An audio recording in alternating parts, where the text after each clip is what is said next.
Hello பீபர்ஸ், welcome to filmi craft. நான் உங்கள் அருண். இந்த எபிசோட நம்ம பார்க்க போகிறது உஸ்தாத் பகத்சிங். இந்த படத்துடைய கதைக்களத்தை ஒரே லைனில் சொல்லணும் அப்படின்னா, நீதி, நேர்மை, நியாயம், தர்மத்தின் வழியில தான் நான் நடப்பேன், அப்படி தான் என் குருநாதர் சொல்லியிருக்காரு அப்படின்னு சொல்லி தர்மத்தின் வழியவே நடக்கக்கூடிய படத்துடைய கதாநாயகன் ஒரு பக்கம், பணபலம் படைபலம்னு எல்லாத்தையும் வச்சுக்கிட்டு பதவி அதுக்காக எவனாக இருந்தாலும் போட்டு தள்ளுறதுக்கு தயங்க மாட்டேன் அப்படிங்கிற வில்லன் ஒரு பக்கம். இவங்க ரெண்டு பேத்துக்கும் நடுவு நடக்கக்கூடிய ஆடுபுலி ஆட்டம் தான் இந்த படத்துடைய மொத்த கதையை. இந்த படத்தை பொறுத்தளவுக்கு இந்த படத்தை தெரிய படத்தை வச்சு பட்டிட்டிங்கிறீங்க பார்த்து தான் இந்த கதைக்கே இவங்க அறைவாயிருப்பாங்க போல தெரியுது. தெரிய படத்தில் இருக்கக்கூடிய பல காட்சி அமைப்புகள், அதுக்கான ரிசம்பிளன்ஸ் எல்லாமே இந்த படத்துக்குள்ளே இருக்குது. இது எங்கே நமக்கு ஊர்ஜிதமாகுது அப்படின்னா, தெரிய படத்துலேயே கூட ஒரு பொண்ணு பாலியல் வன்கொடுமை செய்யப்பட்டு கிட்டத்தட்ட மரணப்படுக்கையில் இருக்கக்கூடிய ஒரு தருணத்தில் விஜய் அந்த பொண்ணை பார்க்க போவார். அங்கே அந்த பொண்ணு எப்படி சொல்கிறதுன்னு தெரியாமல் தயங்கி நிற்கும் போது, உன் கூட பிறந்த அண்ணா நினச்சி என்கிட்ட சொல்லுமா அப்படிங்கும்போது அந்த பொண்ணு எல்லாத்தையும் சொல்லும். கடைசியாக அந்த பொண்ணுடைய அந்த நிலைமைக்கு காரணமான நபரை கடைசியாக விஜய் என்ன பண்ணுவார் அப்படிங்கிறது தெரியல, நம்ம பார்த்துருப்போம். அந்த சீக்வன்ஸ் அப்படியே அந்த படத்தில் வைக்கப்பட்டிருக்கு. அந்த ஒரு சீக்வன்ஸ் இல்லை, அந்த மாதிரி பல சீக்வன்ஸு உள்ளே வைக்கப்பட்டிருக்கு. என்ன ஒன்று அதுதான் இது அப்படின்னு சொல்லிடக்கூடாதுங்கிறதுக்காக பல விஷயங்களை அங்கங்கே பட்டிட்டுங்கிறீங்க பார்த்து கொஞ்சம் வேறு மாதிரி சொல்கிறோம் அப்படிங்கிற மாதிரி இவங்க வேலையை பார்த்துருக்காங்க இந்த படத்தில். ஆனால் உண்மையாகவே இந்த படம் போய் பாருங்கள். பார்த்ததுக்கப்புறம் விஜய்க்கு பதிலாக பவன் கல்யாண், சமந்தாவுக்கு பதிலாக நம்ம ஸ்ரீலீலா, எமி ஜாக்சனுக்கு பதிலாக இங்கே ராஷி கண்ணா, அதில் மகேந்திரன் வில்லனை பண்ணியிருப்பார் இல்லையா, மகேந்திரனுக்கு பதிலாக இதில் பார்த்திபன் அப்படின்னு எல்லாமே கிட்டத்தட்ட அப்படியே மோரல்லஸ் கிளியராக செட் அவுட் பண்ணியிருப்பாங்க. இதில் என்ன மேட்ரு அப்படின்னா, இவ்வளவு தூரம் தெரியவே அங்கிட்டு இங்கிட்டு எதையாவது பண்ணியாவது ஓரளவுக்கு சுவாரஸ்யமாக ஒரு படத்தை ப்ரெசென்ட் பண்ணுவோம் அப்படின்னு பண்ணி கூட ஒரு படத்தில் ஒரு சீன் ஃப்ரெஷ்ஷாக இல்லை அப்படின்னா பரவாயில்ல, ஒரு சீனுமே ஃப்ரெஷ்ஷாக இல்லை. இந்த படமெல்லாம், இந்த கதை, இந்த படம் இதெல்லாம் கிட்டத்தட்ட 1960-70 வெளியே வந்துருக்குதுங்க அப்படிங்கிற ஒரு ஃபீலை தான் இந்த படம் மொத்தமாக படம் பார்த்து முடியும் போது நமக்கு கொடுக்குது. படத்தில் ஒரு விஷயம், ஒரு கதாபாத்திரமோ இல்லை ஒரு நல்ல காட்சி அமைப்புன்னு எதுவுமே படம் முடியும் போது பெருசாக மனசில் நிற்கவே இல்லை. அந்த அளவுக்கு ஒரு இம்பேக்டை தான் இந்த படமாகவே இது விடுது. ஆக்சுவலி இந்த படம் ஒரு ஆக்ஷன் காமெடி படம். அப்போ ஆக்ஷன் பிளாக்ஸ் எல்லாம் நம்ம பவன் கல்யாணை வச்சு பண்ணிடலாம், அப்புறம் பவன் கல்யாணே வச்சு காமெடியே பண்ணி விட்டுருவோம் அப்படின்னு அப்படி ஒரு முயற்சியும் பண்ணியிருக்கு இந்த டீம். ஆக்ஷன் பிளாக்ஸ் எல்லாம் அதகலமாக மாஸ் மசாலாவாக எப்படி ப்ரெசென்ட் பண்ணணுமோ அந்த மாதிரி பவன் கல்யாணம் வச்சு பண்ணுறதெல்லாம் பண்ணிவிட்டு கடைசியாக இருக்கிற மற்ற ஹீரோஸ்லாம், தெலுங்கு இண்டஸ்ட்ரிக்குள்ளே இருக்கக்கூடிய மற்ற ஹீரோஸ் எல்லாம் அவங்களுடைய பாட்டெல்லாம் போட்டு பவன் கல்யாண் இப்போ ஆடி காமிக்கிற பாருங்க அப்படின்னு சொல்லி கூட இருக்க அத்தனை கதாபாத்திரங்களும் நம்ம பவன் கல்யாணே கலாச்சி தள்ளி விடும். யோ என்னையே அதெல்லாம் அப்படிங்கிற அளவுக்கு இது எப்படி முதல்ல பவன் கல்யாண் இந்த சீக்வன்ஸை ஒத்துக்கிட்டார் அப்படின்னே தெரியல. அந்த அளவுக்கு பவன் கல்யாணை வச்சு காமெடி பண்ணி விட்டுருப்பாங்க. பவன் கல்யாணை பொறுத்தளவுக்கு ஒரு மாஸ் மசாலா ஆக்ஷன் படத்துக்கு தன்னுடைய ஃபேன்ஸை திருப்திப்படுத்துறதுக்கு இந்த மாசான சைடில் என்னென்ன விஷயங்களை மேக்ஸிமம் டிக் பண்ண முடியுமோ எல்லா பாக்ஸஸையும் அவர் டிக் பண்ணியிருக்காப்ல. முடிஞ்ச அளவுக்கு ஃபேன்ஸை திருப்திப்படுத்துகிற மாதிரி எல்லா விஷயமும் உள்ள கதைக்குள்ளே பண்ணியிருக்காருன்னு வச்சுக்கோங்களேன். ஆனால் ஒரு சில சீக்வன்ஸு மாசாக அந்த நான் சொன்னேனே அந்த ஒரு எமோஷனலான சீக்வன்ஸ் ஒன்று, அந்த பொண்ணுகிட்ட போய் டெத் பெட்டில் பேசுகிற மாதிரி, அதெல்லாம் கொஞ்சம் எமோஷனலாக நல்லாவே பண்ணியிருக்காரு அவர்.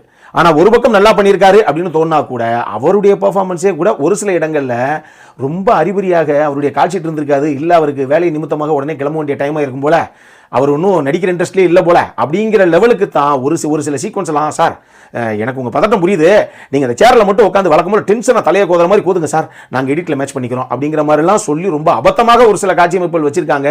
அவருக்கே சரியாக வரலங்க அப்படிங்கிற அளவுக்கெல்லாம் ஒரு சில சீக்வன்ஸ் இருக்குது. இது நான் எந்த சீன்னு சொல்ல தேவையே கிடையாது. படத்தை பார்த்தீங்கன்னா கையும் களவுமா அந்த சீக்வன்ஸ் எது நீங்கள் பிடிப்பீங்க. அந்த அளவுக்கு தான் பவன் கல்யாணே அந்த பர்டிகுலர் சீக்வன்ஸை பண்ணியிருக்காப்புல. மற்றபடி ஓவராலாக மற்ற சீன்ஸ் எல்லாம் ஓரளவுக்கு மேட்சப் பண்ணி எடுத்துகிட்டு போயிட்டார் அப்படின்னு வச்சுக்கோங்களேன். படத்தில் 2 கதாநாயகிகள், ஒன்று நம்ம ஸ்ரீலீலா, இன்னொன்று ராஷி கண்ணா. 2 பேருமே அவங்கவுங்களுக்கு கொடுக்கப்பட்டது என்னவோ அதை பண்ணியிருக்காங்க அப்படின்னு நம்ம சொல்லலாம். இதுபோக பார்த்திபன் ஆகட்டும், ராவ் ரமேஷ் ஆகட்டும், அப்புறம் நம்ம KS ரவிக்குமார் ஆகட்டும், இவங்கெல்லாம் இதுபோக என்ன சப்போர்ட்டிங் காஸ்ட்லேயும் ஒரு சில ஆர்டிஸ்ட் இருக்காங்கன்னு வச்சுக்கோங்களேன். இவங்க எல்லாரும் என்னென்ன கொடுக்கப்பட்டதோ அதை பண்ணியிருக்காங்க.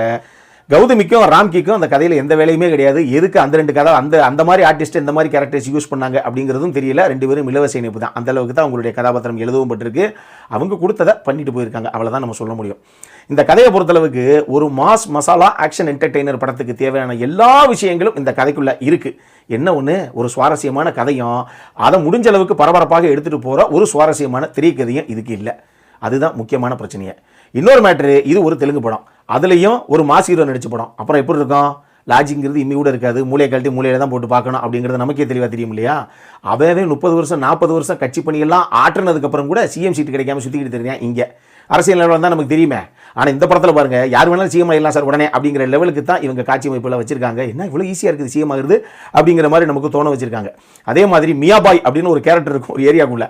அங்கே போய் ஒரு நபரை இன்றைக்கி நான் தூக்குறேன் அப்படின்னு சொல்லி நம்ம ஹீரோ உள்ளே போயிருப்பாப்ல. ஆக்சுவலி அது செம்ம மாசான ஒரு சீக்வன்ஸாக வரணும் அப்படிங்கிற மாதிரி இவங்க பிளான் பண்ணி கன்சீவ் பண்ணாங்க போல தெரியுது. தியேட்டரில் நான் விழுந்து சிரிச்சு அந்த மாதிரி பயங்கர காமெடியான ஒரு சீக்வன்ஸாக மாறி போச்சு அது. இதை தாண்டி படத்தில் ஒரு பவர்ஃபுல்லான வில்லன் கதாபாத்திரம் அப்படிங்கிறது சுத்தமாக இல்லை. படத்தில் நான் சொன்ன மாதிரி அதில் மகேந்திரன் பண்ணியிருப்பாரு தெரியல, இதில் நம்ம பார்த்திபன் பண்ணியிருக்காரு. அந்த மாதிரி ஒரு கிட்டத்தட்ட அந்த மாதிரி ஒரு கேரக்டர் தான் இதுவும். ஆனால் இன்டர்வெல்ல கிட்டத்தட்ட அந்த வில்லன் கிட்ட போய் ஹீரோ சவால் விட்டு வராரு அப்படிங்கிற மாதிரி தான் இதில் இன்டர்வல் பிளாக் அந்த மாதிரி தான் வச்சிருக்காங்க. ஆனால் அந்த இன்டர்வலுக்கு அடுத்து ஒரு 4 நிமிஷம் 5 நிமிஷம் கூட பார்த்திபன் வந்திருக்க மாட்டார். அதோட எண்டு கார்டு போட்டு விட்டாங்க. அப்புறம் என்னதாங்க, ஒரு வில்லனே ஸ்ட்ராங்கான வில்லனே இல்லைன்னா அப்புறம் இவ்வளோ பெரிய எஃபெக்டிவான ஹீரோக்கு என்னதான் பண்ண முடியும் அப்படிங்கிற அளவுக்கு உப்புக்கு சப்பானியாக ஒரு வில்லன் கதாபாத்திரம் இந்த படத்தில். இது எல்லாமே போக படத்தில் பேக்ரவுண்ட் ஸ்கோரிங் நம்ம தமன் தான் பண்ணியிருப்பாப்ல. வழக்கம் போல் ரப்பட்டப்பட்டாதான் சொப்பா படம் முடிஞ்சதுக்கப்புறம் ஒய்யன்னு காதில் ஒரு சத்தம் மட்டும்தான் கேட்குது. அந்த அளவுக்கு இறைச்ச முடிஞ்சிருச்சே, நம்ம உயிர் பொழைச்சிருச்சு, நமக்கு ஒன்றும் பிரச்சனை கிடையாது, உயிரோடு வெளியே போயிட்டோம் அப்படிங்கிற அளவுக்கு காதில் அவ்வளவு சத்தம். சவுண்ட் எஃபெக்ட்ஸும் பயங்கரமாக அட்மாஸில் வச்சு தெறிக்க விடுறாங்க. நமக்கு காதில் ரத்தம் வராத கூட அந்த அளவுக்கு பயங்கர சவுண்டாக இருக்குது பேக்ரவுண்ட் ஸ்கோரிங்கு. அதுவுமே ஒரு மிகப்பெரிய டிராபேக்காக தான் நான் பார்க்குறேன். இப்படி இன்னும் ஒரு சில விஷயங்கள் இருக்கத்தான் செய்யுது. மொத்தமாக அந்த படம் எப்படி இருக்குது அப்படின்னு கேட்டிங்கன்னா, நம்மளை பொறுத்தளவுக்கு ஒரு பிலோ ஆவரேஜ் வாட்ச் தான் இந்த உஸ்தாத் பகத்சிங். அருள் கானண்டை பொறுத்தளவுக்கு படத்தில் செக்ஷுவலாக எதுவும் பெருசாக அப்படி அவங்க காமிக்கல. ஆனால் ரத்தம் தெறிக்க சும்மா சங்கில் இந்த பக்கம் சொருகி அந்த பக்கம் எடுத்துருவாங்க. இப்பெல்லாம் படம் இப்படி எடுக்கிறது தான் ட்ரெண்டே. அந்த அளவுக்கு ரத்த கலரியாக ரத்தம் தெறிக்க ஒரு படம். இதை மட்டும் மைண்டில் வச்சுக்கோங்க. இதனாலே அந்த படம் UA 16+.